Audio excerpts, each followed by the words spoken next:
సిద్ధలలో నూనెను సిద్ధముగా చేసుకో, రాజు రానయ్యున్నాడు.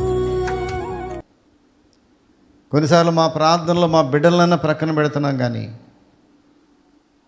కుటుంబాల్లో మన యవ్వన బిడ్డల కొరకు ప్రతిరోజు ప్రార్థించే సేవకులమని దేవుని సన్నిధిలో ధైర్యంగా చెప్తున్నాను. నేను ప్రియులారా, నువ్వెంతమంది కొరకు ప్రార్థన చేస్తున్నావు నాకు తెలియదు. మాట వినాలి.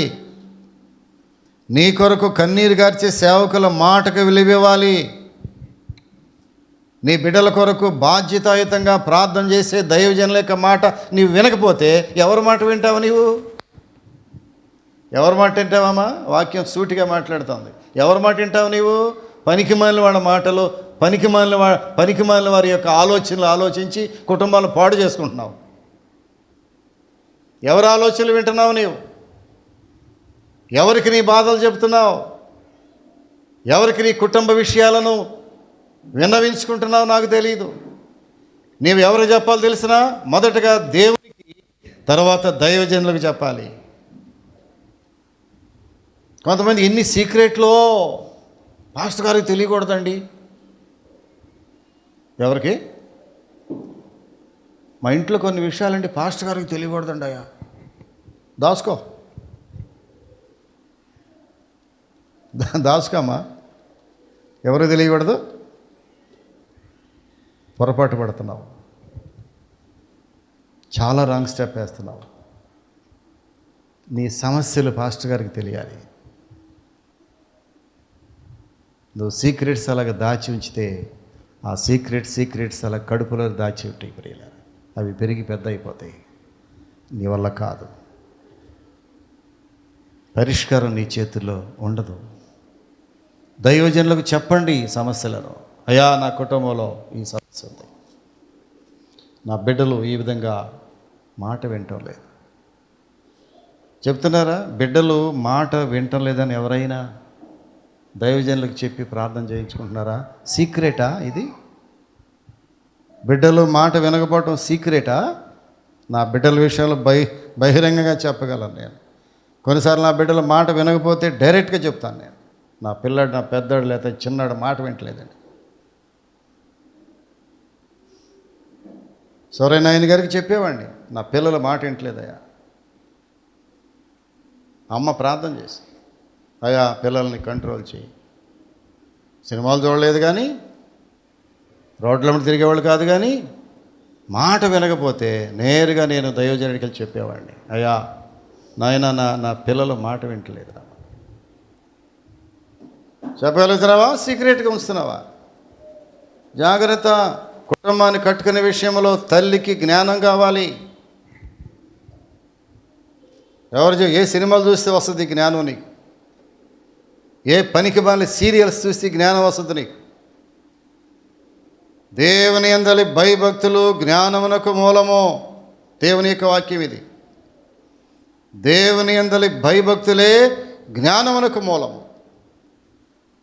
ఆ భయమే జ్ఞానం. జ్ఞానం అంటే ఎక్కడి నుంచో రాదు. నీవు దేవునికి భయపడితే అదే జ్ఞానం. నీవు దేవునికి భయపడితే అదే కుటుంబాన్ని కట్టుకోగలవు. మొట్టమొదట 112వ అధ్యాయంలో మొదటి భాగమే అది. యెహోవా యందు భయభక్తులు కలిగిన వాడు, వారి సంతానము భూమి మీద బలవంతులుగా ఉంటారు. ఉదాహరణకి అబ్రహాం, అతడు దేవుని మాట విన్నాడు, నీతిగా బ్రతికాడు, విశ్వాసాన్ని కాపాడుకున్నాడు. అబ్రహాము దేవుని నమ్మెను, అది అతనికి నీతిగా ఎంచబడింది. చివరికి వాగ్దానం ఏం చేయ తెలిసిన? 100 సంవత్సరాలకు కూడా బిడ్డల పుట్టపోయినా కూడా ఒక వాగ్దానం ఏం చేశాడంటే, అయ్యా నీకు ఒక బిడ్డ పుడతాడు, ఆ బిడ్డ ద్వారా అనేక మంది సంతానం అవుతారు. ఆకాశ నక్షత్రముల కంటే ఎక్కువగా, ఇసుక రేణువుల కంటే ఎక్కువగా నీ సంతానం అభివృద్ధి చేసి, పిల్లలు పుట్టడం వరకే కాదు, వారిని పెద్దవారిగా చేసి, వారిని ఆశీర్వదించి, వారిని ఆస్తికర్తలుగా చేసి, వారిని దేశానికి నాయకులుగా చేస్తారన్నాడు. ఇప్పుడు నీ బిడ్డలు ఏమవ్వాలి? చెప్పండి అమ్మా, నీ బిడ్డలు ఏమవ్వాలి? ఆస్తికర్తలు కావాలి. అమ్మ ఎప్పుడు ప్రార్థన చేయమనేది, అయ్యా నువ్వు పిల్లల కొరకు ఏం ప్రార్థన చేస్తా అందున్నాను. ఏం ప్రార్థన చేయ, మా బిడ్డలకు మారు మనసు దయచేయి ప్రభు అని ప్రార్థన చేస్తానమ్మా అన్న. కాదు, నా బిడ్డలను ఆస్తికర్తలుగా చేయి ప్రభువా, ఆస్తికర్తలుగా చేయి. క్రైస్తవుడు అంటే ఎవరు అనుకుంటున్నామా? ఆస్తికర్తలుగా చేస్తాడు దేవుడు. పేదవారు కాదు క్రైస్తవులు అంటే. దేవుని మందిరంలోకి వచ్చిన ఎవరు పేదరికంలో ఉండటానికి వీల్లేదు. మళ్ళా చెప్తున్నాను, ఈ వాక్యం జాగ్రత్తగా గుండెలు దాచుకుని వెళ్ళండి. ప్రభువా, నా పేదరికము కాదు నీ చిత్తము, నన్ను ధనవంతురాలుగా చేయటమే నీ చిత్తం. ఏం చేశాడు అబ్రహామని? నీవు నా మాట వినినందున, చూడండి ఒకసారి, భూలోకములోని జనములన్నీ నీ సంతానం వలన ఆశీర్వదించబడును. భక్తి ఒక కుటుంబానికి చెందింది కాదమ్మా. నీ ద్వారా నీ కుటుంబం ఆశీర్వించబడద్ది, నీ ద్వారా నీ బిడ్డల ఆశీర్వాదము, నీ ద్వారా నీ రక్త సంబంధుల ఆశీర్వాదము, నీ ద్వారా నీ బంధువుల ఆశీర్వాదము, నీ ద్వారా నీ పేటలో ఆశీర్వాదము, నీ ద్వారా నీ టౌన్కి ఆశీర్వాదము, నీ ద్వారా నీ సంఘానికి ఆశీర్వాదము, నీవు అడుగు పెడితే ఆశీర్వాదం అంతే. మా అమ్మగారిని చాలామంది రక్త సంబంధులందరూ బ్రతిమలాడి అడిగేవాడు, అమ్మ ఒక్కసారి మా ఇంటికి వచ్చి చిన్న ప్రార్థన చేసేట్లు. ఎవరో బయటాళ్ళు కాదు, వాళ్ళ అక్క చెల్లెళ్ళు, అన్నదమ్ములు, వాళ్ళ పిల్లలు వారానికి ఒక్కసారి మా ఇంటికి రండామని మా అమ్మగారిని అడిగేవాడు. ఆ రోజుల్లో వాహనాలు లేవు కదమ్మా, వెళ్ళటం కష్టమయ్యేది. చాలా కష్ట పరిస్థితుల్లో నెలకొక్క కుటుంబాన్ని దర్శించేది మా అమ్మ. దర్శిస్తే నెలకొక్క కుటుంబంలోకి వెళ్ళి ప్రార్థన చేస్తే ఆ కుటుంబానికి ఆశీర్వాదం అని వారికి ఒక నమ్మకం. నీవు ప్రార్థన పర్రాలు అయితే, దేవునికి లోబడి బ్రతుకుతూ ఉంటే నీ ప్రార్థన అనేక మంది కోరతారు, నీ ఆశీర్వాదం అనేక మంది కోరతారు. నువ్వు చేసి ప్రార్థన చేస్తే ఆశీర్వాదాలు వస్తాయి. నీవు అడుగు పెడితే ఆ ఇంట్లో ఆశీర్వాదము. నీవు అడుగుపెట్టే ప్రతి ఇంటిలో ఆశీర్వదించబడాలి. అలాగే దేవుడు నిన్ను చేస్తాడు. అబ్రహామును చేశాడు. ఏం చేసావా? నీ సంతానం వలన భూలోకములోని జనములన్నీ ఆశీర్వదించబడును. ఈరోజు వాక్యము ఆశీర్వాదం. ఏ కుటుంబాలు ఆశీర్వదించబడితే? ఏ తల్లిదండ్రులు నీతి కలిగి దేవుని యందు భయభక్తులు కలిగి ఉంటారో వారి సంతానము దీవించబడద్దు ప్రియులరా, ఆశీర్వదించబడద్దు అంటాడు. ఎలాంటి ఆశీర్వాదాలు మనం చూస్తున్నాం? యోసేపు నీతిమంతుడు. వెళ్ళండి బైబిల్లోకి ఒకసారి, యోసేపుని తీసుకుందాం మనం. అక్కడే ఆదికాండములోనే 45వ అధ్యాయము, ఆదికాండము 45వ అధ్యాయము 7వ వచనం చూద్దాము. ప్రాణముతో కాపాడుటకును దేవుడు మీకు ముందుగా నన్ను పంపించెను, కాబట్టి దేవుడే కానీ మీరు నన్ను ఇక్కడికి పంపలేదు. ఆయన నన్ను ఫరోకు తండ్రిగాను అతని ఇంటి వారందరికీ ప్రభువుగాను ఐగుప్తు దేశం అంతటి మీద ఏలికగాను నన్ను నియమించెను.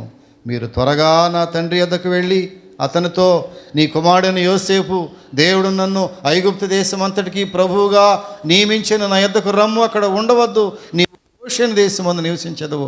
అక్కడ నీవు, నీ పిల్లలు, నీ పిల్లల పిల్లలు, నీ గొర్రెల మందలు, నీ పశువులు, నీకు కలిగినది యావత్తు నా ద్వారా ఆశ్రయించబడద్ది. ఒక్క యోసేపు నీతిమంతుడు అవటం వల్ల అన్నదమ్ములందరూ ఆశ్రయించబడ్డారు. వారి ముసలివాడు తండ్రి ఆశ్రయించబడ్డారు, వారి పసిపిల్లలు ఆశ్రయించబడ్డారు, వారి గొర్రెల మందలు ఆశ్రయించబడి, వారి పశువులు ఆశ్రయించబడి, వారి కలిగిన యావత్తు ఆశీర్వదించబడి నీ ఒక్క ప్రార్థన వల్ల ప్రియులారా. చాలామంది సాక్ష్యం చెప్తారు చూడండి, అయ్యా నేను మారు మనసు పొందాను, నా కుటుంబం అంతా ప్రభువులోకి వచ్చేసిందండి.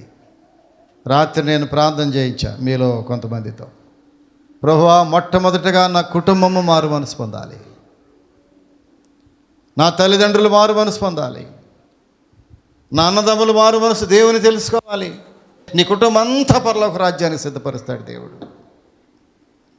చాలామంది ఒక్కళ్ళు రావటం, ప్రియులరా భర్త మారు మనసు పొందే వరకు భార్య కన్నీటి ప్రార్థన చేసినప్పుడు ఎంతమంది భర్తలను దేవునిలోకి నడిపించుకుంటున్నారు స్త్రీలు. ప్రియులారా, నీ భక్తి నీతో ఆగటానికి వీల్లేదు.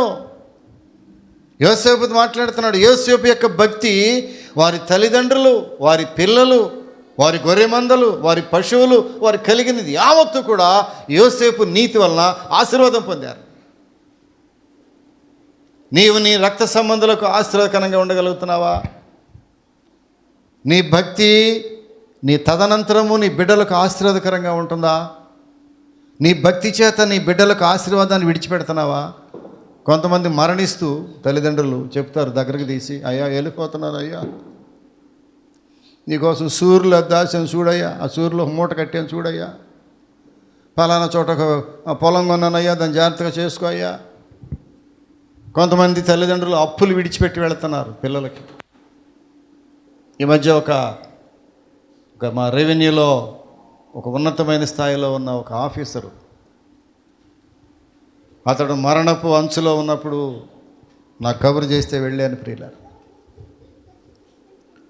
హాస్పిటల్లో మచిలీపట్నం పెద్ద హాస్పిటల్లో ఉంటే ఆఖరిగా వ్యక్తిని చూద్దామని వెళ్ళాను. తహసీల్దార్ చేసి ప్రియులారా రిటైర్డ్ అయ్యాడు. ఆయన నన్ను చూసి చాలా దుఃఖపడి, బ్రదర్ మీ మాట వినలేదు, చాలాసార్లు క్రీస్తు ప్రభు గురించి చెప్పారు మీరు, నేను పుట్టు క్రైస్తవుడిన ఇండు కూడా చర్చికి వెళ్ళైపోయాను, నేను త్రాగుడికి బానిస అయిపోయి, సిగరెట్లకు బానిస అయిపోయి, భార్యను విడిచిపెట్టేసి మరొక వ్యక్తితో ఆ జీవితాన్ని కొనసాగిస్తూ చివరికి ప్రియులరా బిడ్డలు దేశదిమ్మర్లు అయిపోయారు. అతను చెబుతూ ఉన్నాడు, బ్రదర్ నేను ఇంత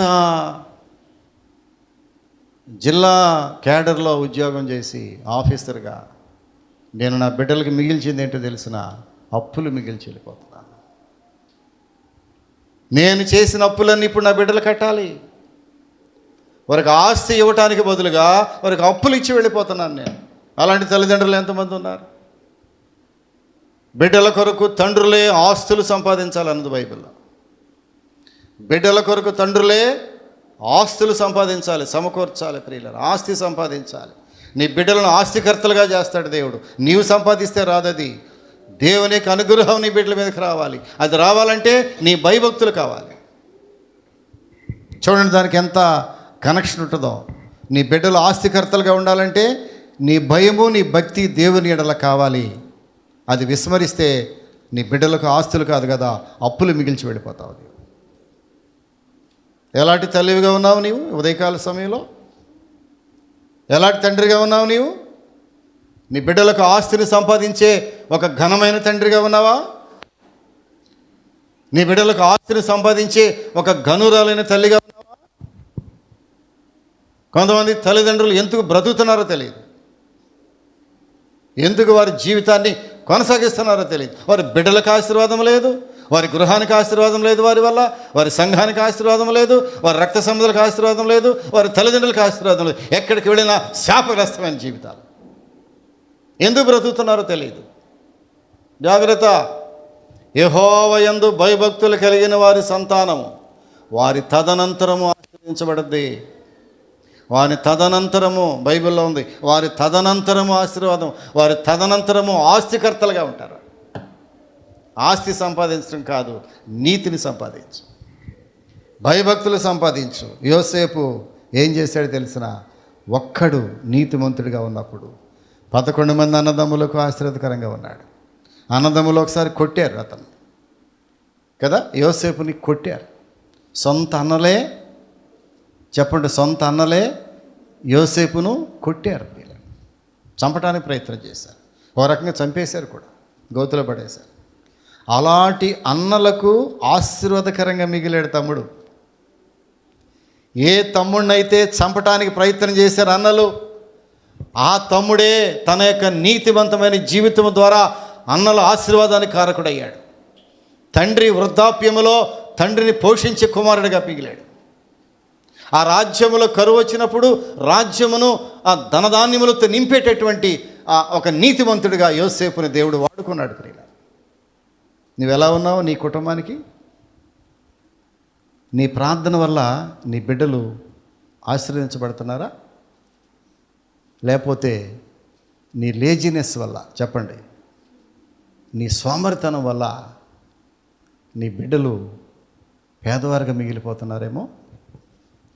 నీ బిడ్డలు పేదవారిగా మిగిలిపోవటానికి ఎవరు కారణము? నీ సోమరితనమే కారణం. నీ బిడ్డలు ఆస్తికర్తలుగా లేకపోవటం కారణం ఏంటి తెలిసిన? నీ అవినీతి కారణం. ఎవరు దేవుని యందు యెహోవా, మరి ఏం చదవండి 112, యెహోవా యందు భయభక్తులు కలిగిన వారు వారి తదనంతరము వారి బిడ్డలు ఆస్తికర్తలుగా ఉంటారు. ఇది దేవుని వాక్యము. ఒక పొల్లైనా సున్నైనా వేస్ట్ కాదు. దేవుని వాక్యం ఏంటిది? నా మాటలు కాదు ఇవి. నా మాటలైతే వినొద్దు దయచేసి. దేవుని యందు భయభక్తులు కలిగిన వారులారా, మీ బిడ్డలు ఆశీర్వాదమున కారకులుగా ఉంటారు. మీ బిడ్డలు ఉన్నతమైన స్థలంలో ఉంటారు. మీ బిడ్డలు బ్రహ్మాండం వంటి సంపాదనలో ఉంటారు. 2 చేతులు కాదు 4 చేతులు సంపాదిస్తారు నీ బిడ్డలు. ఎప్పుడు? నీవు నీతివంతురాలుగా దేవుని యందు భయభక్తులు కలిగి ఉంటే నీ బిడ్డలు ఆస్తికర్తలుగా ఉంటారు. చాలామంది బాధపడుతున్నారమ్మా, నా బిడ్డల ఆశీర్వాదం లేదండి అయ్యా, ఎక్కడికి వెళితే అక్కడ ఆశీర్వాదం లేదు, ఏది పట్టుకుంటేది మసి అయిపోతుంది. కొంతమంది పట్టిందల్లా బంగారం, ఏది పట్టుకుంటే బంగారం అయిపోవాలి కదా. నీ బిడ్డలు ఏది పట్టుకుంటే బంగారం ఎందుకు కావట్లేదు? నీవు నీతివంతురాలుగా, ప్రార్థనపరురాలుగా, దేవుని యందు భయము భక్తి 2 ఉండాలి. ఏముండాలి? భక్తి ఉండాలి, భయం ఉండాలి. భయం ఉంటే భక్తి వస్తుంది, భయం లేకపోతే భక్తి రాదు. భయం లేకపోతే, అందుకే దేవుని మందిరంలో భయంతో కూర్చోవాలంటాను నేను. ఎందుకని? భయంతో కూర్చుంటే భక్తి నేర్చుకుంటాం. ఇష్టానుసారంగా కూర్చుంటే భక్తి రాదు. క్లాస్ రూమ్లో లెక్చరర్ని, మాస్టర్ని గౌరవిస్తే భయంతో పాఠం వస్తుంది. ఆ మాస్టర్కి పంగనామాలు పెట్టి పిలక పెడితే వెనకాల నుంచి భక్తి చదువు రాదు, ఫెయిల్ అయిపోతావు. చాలామంది భక్తిలో ఫెయిల్ అవటం కారణం ఏంటంటే దేవుని యందు భయం లేకపోవటం. భయపడుతున్నావా దేవునికి? ఆదివారం వచ్చిందంటే భయం ఉందా నీకు? ఆదివారం వచ్చిందంటే 20 సార్లు మెసేజ్ పెట్టి 20 సార్లు ఈ రోజున ఆదివారం అని గుర్తు చేసేటటువంటి ఆ హీన స్థితిలో ఇంకా నీవు ఉన్నావంటే భయం లేదు. No fear. భయం లేకపోవటం వల్ల కుటుంబంలో ఆశీర్వాదం లేదు, నీ సంపాదన ఆశీర్వాదకరంగా లేదు. దేవుని సన్నిధిలో వాక్యములో ఉంది ప్రియులారా, నీ చేతి పనిని దేవుడు ఆశీర్వదించాలి. దేవుని వాక్యం ఇది. నీ చేతి పనిని దేవుడు ఆశీర్వదించాలి. నీవు సంపాదించిన 10 రూపాయలు దేవుడు ఆశీర్వదించాలి, లేకపోతే ఉండదు. అది ఉంటుందా? చిల్లి సంచిలో వేసినట్లే ఉంటుంది అన్నాడు బైబిల్లో ప్రియులారా. నీ సంపాదన కొద్దిదైనా అది దేవుడు దీవిస్తే అది ఎన్నటెన్నటికీ ఆశీర్వాదమే. దానికి ముందు ఏం చేయాలంటే, ఒక తల్లిగా తండ్రిగా నీవు దేవుని యందు భయభక్తులు కలిగి ఉండాలి. నీ సంతతి ఆశీర్వదించబడద్దు. ఎంత చక్కని మాటలు ప్రియులరా. 112లో దావీదు భక్తుడు రాయటం చూస్తున్నాం మనం. నీ సంతతి వారు తదనంతరము ఆశీర్వదించబడతారు. తిమోతి కూడా అంతే కదా. చాలాసార్లు మనం తిమోతి గురించి మాట్లాడుకుంటాం. ఒక యంగ్ పాస్టర్. తిమోతి ఎవరు? Is an young pastor. బైబిల్లో అత్యంత చిన్న వయస్కుడైనటువంటి దైవజనుడు తిమోతి ఎలాగ ఆశీర్వదించబడ్డాడు మీ అందరికీ తెలుసు. మొట్టమొదటి ఎవరు భక్తి చేశారు? వాళ్ళ అమ్మమ్మ భక్తి చేసింది. తిమోతి ఆశీర్వాదం ఎక్కడి నుంచి వచ్చిందమ్మా చెప్పండి పెద్దలు? వాళ్ళ అమ్మమ్మలో నుంచి వచ్చింది. వాళ్ళ అమ్మమ్మ చేసిన భక్తి వృధాగా పోయిందా? ఎన్నడూ పోదమ్మా. నీవు చేసిన భక్తి ఎన్నడూ వృధాగా పోదు. సహోదరి సహోదరుడా, నీవు దేవుని సన్నిధిలో ఒక్కసారి చేసిన భక్తి నీ తరతరములు నీ బిడ్డలు ఆస్తికర్తలుగా, బలవంతులుగా. 112లో అదే మనం చూస్తున్నాం. చూడండి 112వ ఆ కీర్తన గ్రంథంలో 112ని తప్పకుండా తెరిచి ఉంచండి. మూలవాక్యాన్ని తెరిచి ఉంచుదాం. 112 మొదటి వచనము తెరిచి ఉంచండి దయచేసి. యెహోవా యందు భయభక్తులు గలవాడు, ఆయన ఆజ్ఞలు బట్టి అధికముగా ఆనందించేవాడు ధన్యుడు. వాని సంతతి వారు భూమి మీద బలవంతులగుదురు. యథార్థవంతుల వంశపు వారు దీవించబడుదురు. కలిమియు సంపదయు వాని ఇంట ఉండును, వాని నీతి నిత్యము నిలుచును. నిత్యము నిలుచును. దీనికి కారణం ఏంటంటే దేవుని యందలి భయము, భక్తి. తిమోతి విషయంలో చూస్తే మొదట వారి అమ్మమ్మ, తర్వాత వాళ్ళ అమ్మగారు ఆ భక్తి కుర్రాళ్ళకి వచ్చేసింది. తప్పకుండా నీవు ప్రార్థన చేస్తే నీ ప్రార్థన నీ కొడుకు వింటాడు. వినడు. నా తల్లి తన జీవిత కాలంలో 60-70% జీవితాన్ని ప్రార్థనలోనే గడిపింది నా తల్లి. చప్పట్లు కొట్టండి ఒకసారి.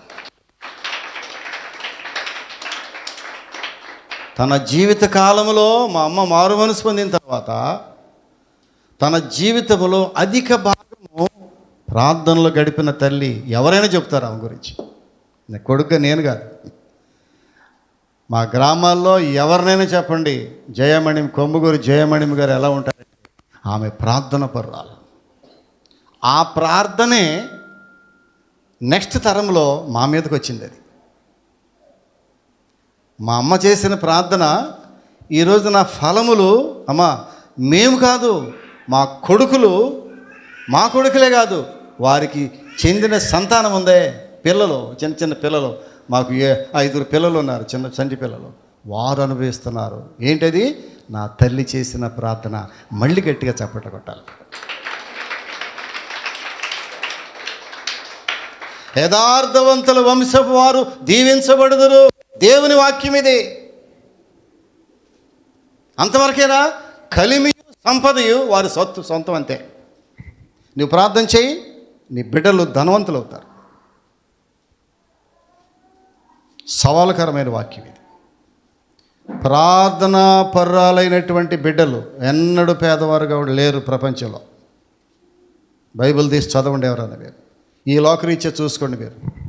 ప్రార్థనా పరులైనటువంటి తల్లిదండ్రుల బిడ్డలు ధనవంతులు అయిపోయారు సమాజంలో. తల్లి కన్నీటి ప్రార్థన చేస్తుందో మోకాళ్ళ మీద, వారి బిడ్డలను ఆస్తికర్తలుగా చూస్తుంది అంతే. బైబిల్ వాక్యం ఇది. కలిమియు సంపద వాని ఇంట ఉండును. పేదవారుగా ఉండలేరు వారు. మళ్ళా చెప్తాం దేవుని వాక్యం. మళ్ళా ఎవరైతే దేవుని మందిరాన్ని ప్రేమిస్తారో, దేవుని ఆవరణను ప్రేమిస్తారో, దేవుని వాక్యముని ప్రేమిస్తారో, ఆదివారం వచ్చిందంటే దేవుని మందిరాన్ని వెతుక్కుంటూ వస్తారో, వారి బిడ్డలు ఆస్తికర్తలుగా ఉంటారు. దేవుని వాక్యం అంతే ఇది. No change at all. ఈ వాక్యాన్ని మార్పు చేసేటటువంటి ధైర్యం ఎవరికి ప్రపంచంలో లేదు. నీ బిడ్డలు ఆస్తికర్తలుగా చేస్తాడు దేవుడు. నా బిడ్డలను ఆస్తికర్తలుగా చేస్తున్నాడు దేవుడు, చేశాడు దేవుడు. కారణం ఏంటి తెలిసిన? నా తల్లిదండ్రుల యొక్క భయభక్తులు. మేము దేవుని సన్నిధిలో మోకరించి ప్రార్థన చేసే పరిస్థితి. ఎంత ధైర్యంగా చెప్పగలం ప్రియులారా? అబ్రహాము ధైర్యంగా చెప్పాడు, యోసేపు ధైర్యంగా చెప్పాడు. అనలారా రండి, నేను సేవించుచున్న దేవుడు మనల్ని ఎన్నడూ సిగ్గుపరచాడు. నేను మనకే కాదు, ఐగుప్తు దేశానికే, ఫరో రాజుకే ప్రభువుగా నన్ను పెట్టాడు.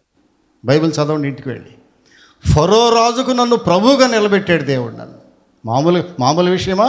ఒక ఉన్నతమైన సింహాసనం మీద కూర్చోబెట్టాడు దేవుడు నన్ను. మీరేమో నన్ను గోతిలో పడదోసి వెళ్ళిపోయారు. దేవుడు నన్ను గోతిలో నుంచి లేపి ఎక్కడ పెట్టాడు? సింహాసనం మీద పెట్టాడు. కారణం తెలిసిన? మన తండ్రి ప్రార్థన, తల్లి ప్రార్థన. ప్రియులారా, అంతేనా? యథార్థవంతుల వంశము దీవించబడును. వంశమేనమ్మా. నీ భక్తి నీ కుటుంబానికి కాదు, నీ వంశానికే ఆశీర్వాదం. చాలామంది అనుకుంటారు నా భక్తి నా పిల్లలకేనా? కాదు. వంశం అంటే ఏంటమ్మా? వంశం అంటే ఒక తరమే. జ్ఞానవంతులారా, నాకు కూడా తెలియదు, మీకున్న జ్ఞానం నాకు లేదు. వంశం అంటే ఏంటి? ఒక తరం. నీ ప్రార్థన ఒక తరానికి ఆశీర్వాదకరం. నీ బిడ్డలు ఏమన్నాడు? నీలో ఉన్న నా ఆత్మ నీ పిల్లల మీదను, చెప్పండరా, పిల్లల మీదను, పిల్లల మీదను, పిల్లల మీదను. ఈ భక్తి ఎలాంటిదంటే పిల్లలకి వ్యాపించేది భక్తి అంటే. ఈ భక్తి నీతో అంతరించిపోయేది కాదు. కొంతమంది ఆస్తులు వాళ్ళతో అంతరించిపోతాయి, కొంతమంది పేరు ప్రతిష్టలు వాళ్ళతో అంతరించిపోతాయి. కానీ నీ మీద ఉన్న ఆత్మ ఉందే, అది నీ పిల్లల తరములు ఉంటాయి. మా అమ్మ గురించి ఎందుకు చెప్తున్నాను నేను ఇప్పుడు? చెప్పండి. నీ గురించి నీ పిల్లలు చెప్పుకుంటారు. నా తల్లి ఎంత ప్రార్థన చేసిందో, మా నాయనమ్మ చేసిన ప్రార్థన. మా నాయనమ్మ చర్చికి వెళ్ళేది. అంతకుముందు మాకు చర్చ్ అంటే ఏంటో తెలియదు, బైబిల్ అంటే ఏంటో తెలియదు, క్రీస్తు ప్రభు ఏంటో మేము ఎరగం. మేము ఎవరో పాస్టర్ గారు వచ్చి తీసుకెళ్తే వెళ్ళామయ్యా. మా అమ్మమ్మ మా నాయనమ్మ వెళ్ళింది. ఇవాళ మేమందరం ఉద్యోగస్తులు అయ్యాం, మేమందరం కోట్లు సంపాదించుకుంటున్నాం అని చెప్పరు మన పిల్లలు. ప్రియులరా, ఏమన్నాడు ఇక్కడ? యథార్థవంతుల వంశపు వారు దీవించబడుదురు.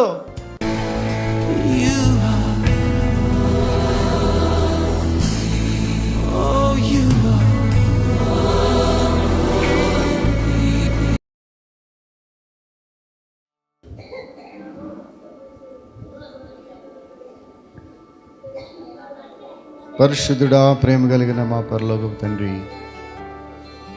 మీరు ఇచ్చిన విలువైన వాక్యాన్ని బట్టి వందనాలు. ప్రభువా, నీ యందు భయభక్తులు కలిగిన వారి సంతానమును దీవిస్తానన్నావు. ప్రభువా, వారి యొక్క వంశమును దీవిస్తానన్నావు. వారి తదనంతరం వారిని ఆస్తికర్తలుగా చేస్తానన్నావు. ప్రభువా, ఈ దినాల్లో ఎంతమంది దేవుని మందిరానికి వచ్చి ఆస్తులు సంపాదించుకుంటున్నారు, గౌరవాన్ని సంపాదించుకుంటున్నారు, సమాజంలో గుర్తింపుని సంపాదించుకుంటున్నారు. అందుకుముందు ఏమాత్రం గుర్తింపు లేని కుటుంబాలు దేవుని మందిరానికి వచ్చి గుర్తింపుని సంపాదించుకుంటున్నాయి. నీ సన్నిధిలోనే ఎంత గౌరవం ఉందో ప్రభువా. ఆ రోజున గాడిదకు గౌరవం ఇచ్చావు నీవు. మా జీవితాలు గాడిద లాంటి జీవితాలే ప్రభువా. నిన్ను కలిగి ఉంటే చాలు, ఎంత గౌరవం పెరుగుద్ది తండ్రి. నీ మందిరాన్ని విడిచిపెట్టుకోకుండా, నీ మందిరాన్ని అంటి పెట్టుకొని నీ ఆవరణములో గడిపే కృప మా బిడ్డలకు దయచేయండి. విన్న వాక్యానికి ముద్ర వేయండి ప్రభువా. అబ్రహామును దీవించిన రీతిగా, ఇస్సాకును ఆశ్రయించినటువంటి రీతిగా ప్రభువా, బోయేజును ఆశ్రయించినట్లుగా, యోబును దీవించినట్లుగా ఆస్తికర్తలుగా చేసేవారందరినీ తండ్రి ప్రభువా, ఆ విధంగా మా కుటుంబాలను దీవించండి, ఆశీర్వదించండి. మా కుటుంబాలకు ఆశీర్వాదకరమైన జీవితాలు దయచేయండి. శాపగ్రస్తం నుంచి విడిపించి ప్రభువా, ఒక మంచి జీవితాన్ని ప్రసాదించి మా బిడ్డలు ఉన్నతమైన స్థితిలో బ్రతకడానికి సహాయం దయచేయండి. విన్న వాక్యానికి ముద్ర వేసి కృప చూపించండి. యేసు నామమున అడుగుచున్నాము. ఆమేన్.